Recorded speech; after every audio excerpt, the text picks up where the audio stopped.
Located at the strategic heart of the Indochina Peninsula, Cambodia is emerging as a focal point of regional attention.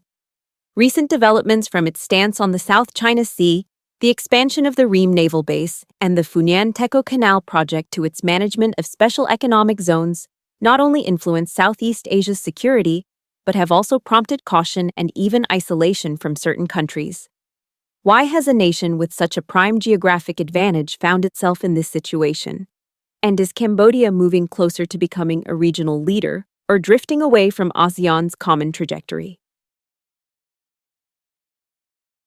Although Cambodia does not border the South China Sea, it sits squarely at the center of the Indochina Peninsula and boasts more than 440 kilometers of coastline along the Gulf of Thailand, a vital link between the South China Sea and the Indian Ocean via the Strait of Malacca, through which roughly one-third of global maritime trade passes. Coastal provinces such as Prea Sihanouk and Kampot are receiving heavy investment in deep-water ports, particularly with Chinese support under the Belt and Road Initiative. If strategically planned, Cambodia could become a transshipment hub complementing major ports such as Singapore or Kai Mep Vai. This location also makes Cambodia a point of interest for major military powers, especially if its port infrastructure becomes militarized. Neighboring countries like Vietnam and Thailand are therefore monitoring developments closely. Cambodia could serve as a strategic bridge for ASEAN if it can maintain a balanced position and ensure transparent cooperation. Conversely, if it pursues only narrow self-interest, this same location could become a regional security concern. Geography is Cambodia's form of soft power. How it leverages this advantage balancing multilateral cooperation with strategic ambitions will determine its long-term role in Southeast Asia's security and development framework. The South China Sea is Asia's strategic focal point. It is not only rich in resources, but also a critical artery of global maritime trade. Sovereignty disputes among multiple nations, particularly between China and Southeast Asian countries, keep the region in a constant state of tension. As a member of ASEAN, Cambodia is expected to help maintain the bloc's unified stance on the South China Sea. In reality, this has not always been the case. A notable event occurred in 2012 when, for the first time in ASEAN's history, the foreign ministers' meeting failed to issue a joint statement while Cambodia held the rotating chairmanship. The South China Sea issue was excluded from the official agenda. Many observers attributed this outcome to China's influence. China is Cambodia's largest investment partner, supporting numerous large-scale infrastructure projects. This deepening economic dependence has made Phnom Penh's position on the South China Sea increasingly sensitive. While Cambodia continues to affirm its support for peace and freedom of navigation, it refrains from taking a stance on sovereignty claims. Some experts see this as a balancing strategy, yet the lack of clarity could weaken ASEAN's spirit of unity. Cambodia is trying to maintain good relations with China without alienating its ASEAN neighbors. However, this soft approach risks undermining its credibility among regional partners who expect transparency and consensus. Cambodia's South China Sea policy is both strategic and fraught with challenges.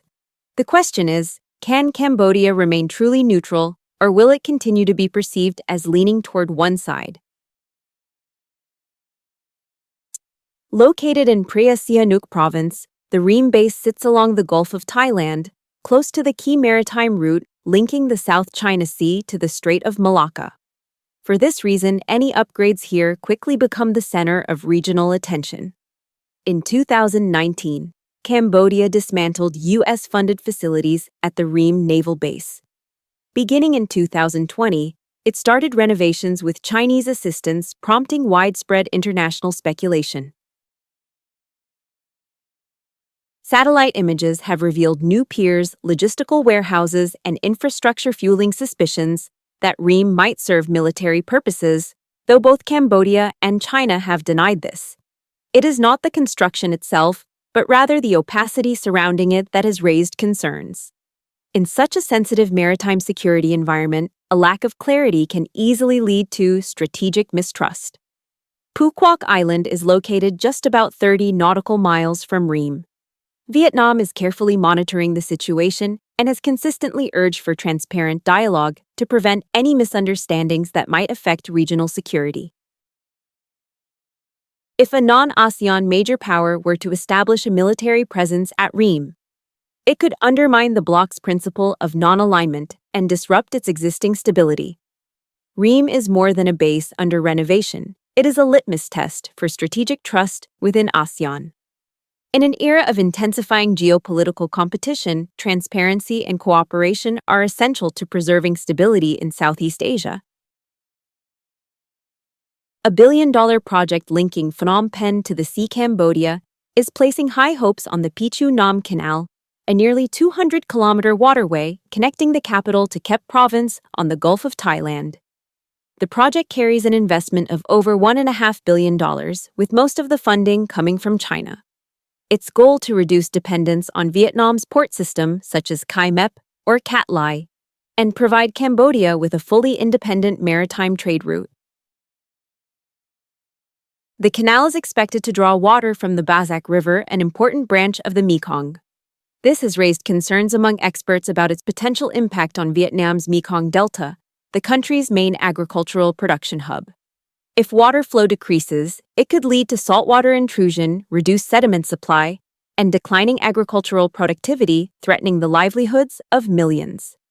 Under the 1995 Mekong Agreement, all projects that could alter the river's flow must be notified to and discussed with other riparian states. Vietnam has repeatedly urged Cambodia to ensure transparency and cooperate in conducting cross-border impact assessments. The canal's endpoint lies near the Ream Naval Base, which is being upgraded with Chinese support.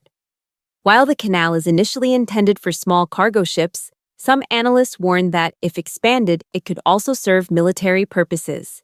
This has prompted neighboring countries like Vietnam and Thailand to closely monitor its development, not only for environmental concerns, but also for geopolitical implications.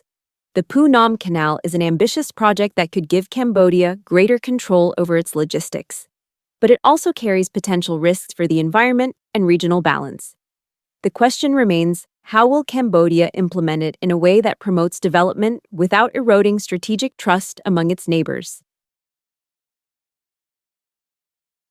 Cambodia is pushing ahead with the development of Special Economic Zones (SEZs) as part of its growth strategy.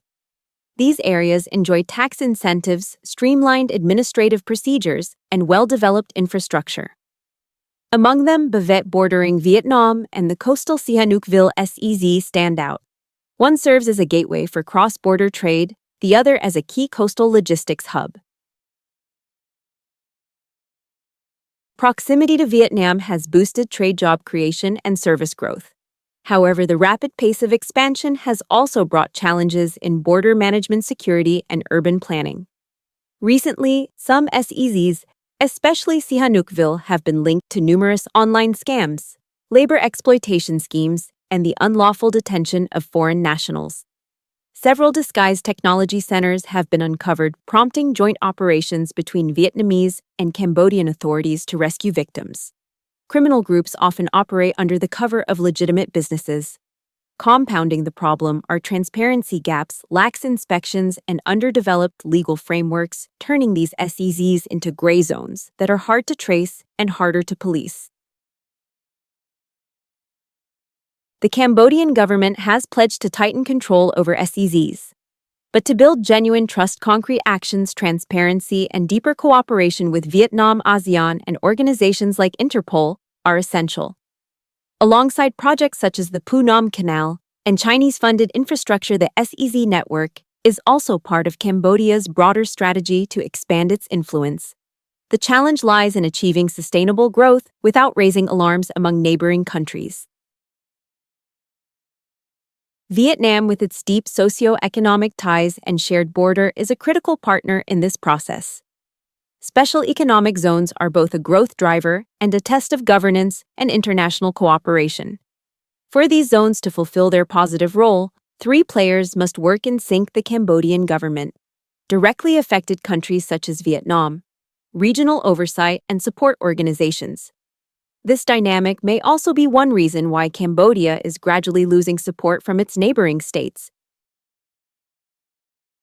Cambodia is accelerating its development, industrialization, urbanization, and attracting investment, all of which require infrastructure and resources. With its central position on the Indochina Peninsula, the country is making the most of its geographic advantage to reach the global stage. But on the other hand, each move it makes sends ripples beyond its borders. If the Ream Base becomes internationalized, it could affect the security balance in the South China Sea. If the Funam Canal alters the flow of the Bazak River, it could harm the Mekong Delta. If special economic zones are not tightly controlled, they could become hotspots for cross-border crime.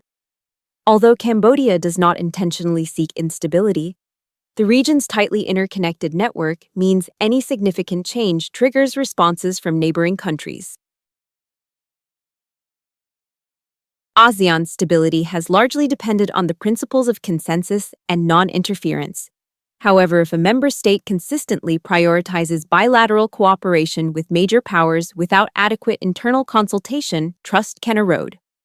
With a long land border and adjacent seas, Vietnam is directly affected by nearly all of Cambodia's projects. From the South China Sea to the Mekong River to cross-border labor flows, these issues are closely tied to Hanoi's security and economic interests. That said, Vietnam remains a steadfast partner, having supported Cambodia in the post-war era and continuing to be a major investor today. Therefore, sustained dialogue, transparency, and close bilateral cooperation are the only ways to maintain a stable relationship. Phnom Penh needs to develop quickly and efficiently. China is an attractive partner, ample funding, minimal political conditions, and strong commitments. But in return, the risks of strategic dependence and losing autonomy in certain policies cannot be ignored. The core question is not about which side to lean toward, but how to skillfully maintain balance among multiple players in a region marked by intense strategic competition. Cambodia is walking a fine line between its internal development needs and its responsibility to preserve regional trust. How can it grow without creating instability?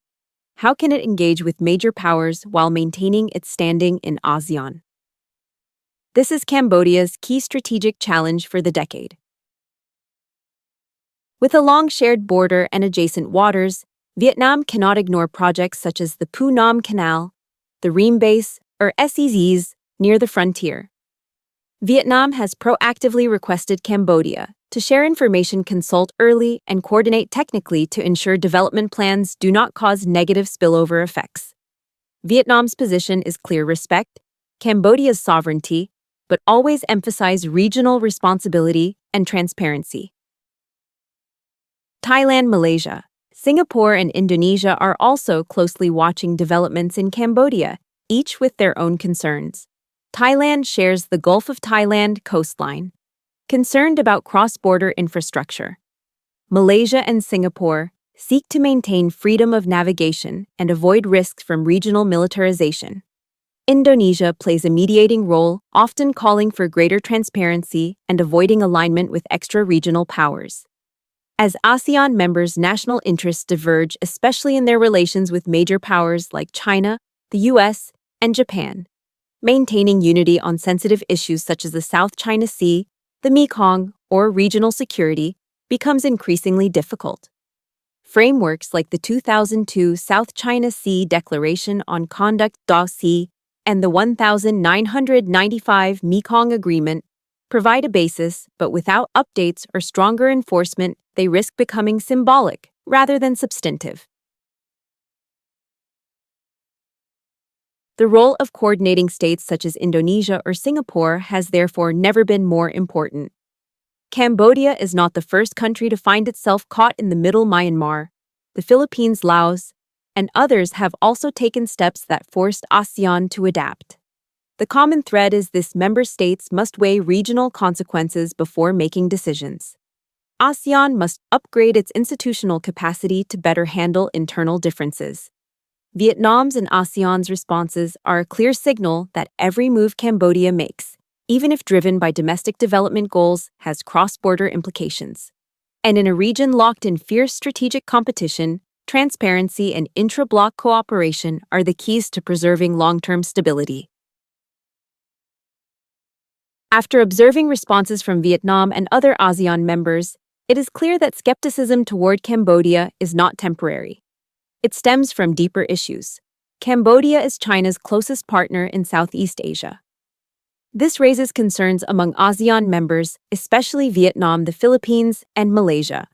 When Cambodia often aligns with Beijing's positions, particularly on South China Sea issues, as seen in the 2012 incident when ASEAN failed to issue a joint statement. Past border conflicts with Thailand and Vietnam have left lingering tensions affecting the level of trust in current cooperation. Tight control over the opposition, the press, and restrictions on civil freedoms have led to perceptions of Cambodia as conservative and less compatible with the modern governance models some ASEAN countries pursue. On several occasions, Cambodia has declined to support the bloc's common positions, weakening ASEAN's internal cohesion, a core characteristic of the organization.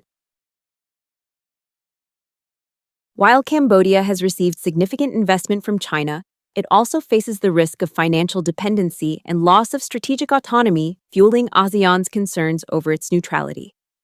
Cambodia is not isolated from ASEAN, but it is clearly struggling to present itself as a responsible and trustworthy regional actor.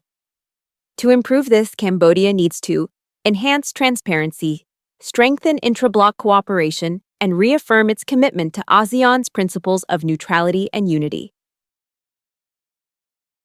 Cambodia is currently grappling with multiple challenges: weak infrastructure, an economy still heavily dependent on agriculture, a rapidly growing young workforce, and a limited budget despite enormous development needs. In this context, turning to funding sources that are more accessible and come with fewer political strings, such as from China, is a pragmatic choice rather than outright alignment with one side. Through cooperation with China under the Belt and Road Initiative, BRI, Cambodia has gained a highway linking the capital to the seaport, deep water ports, and power plants, and major industrial zones. However, these also bring rising public debt, a risk of financial dependence, and geopolitical pressure, especially when projects have potential dual-use applications. With limited resources, Cambodia does not have many alternatives. Quick funding with minimal conditions is naturally attractive. But Cambodia has not entirely relinquished its policy sovereignty, maintaining a commitment to neutrality and resisting external interference.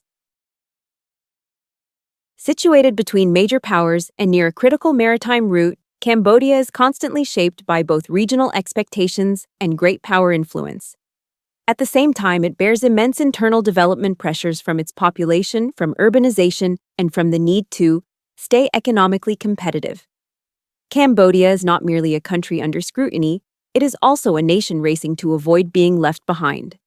The question is not about which side it chooses, but about ensuring it has more options rather than being forced into a single choice. Cambodia is entering a phase of strategic restructuring, seeking both to assert itself within ASEAN and to expand its international connections. Every step forward opens new opportunities while also bringing fresh challenges. Can the country find the right balance between internal development and maintaining regional trust? How will ASEAN respond when one of its members moves faster or in a different direction than the rest? What are your thoughts on Cambodia's recent moves? Share your views in the comments below. If you found this content useful, subscribe to the channel so you don't miss upcoming analyses, share the video to spread regional awareness, and turn on the notification bell to stay updated with new content.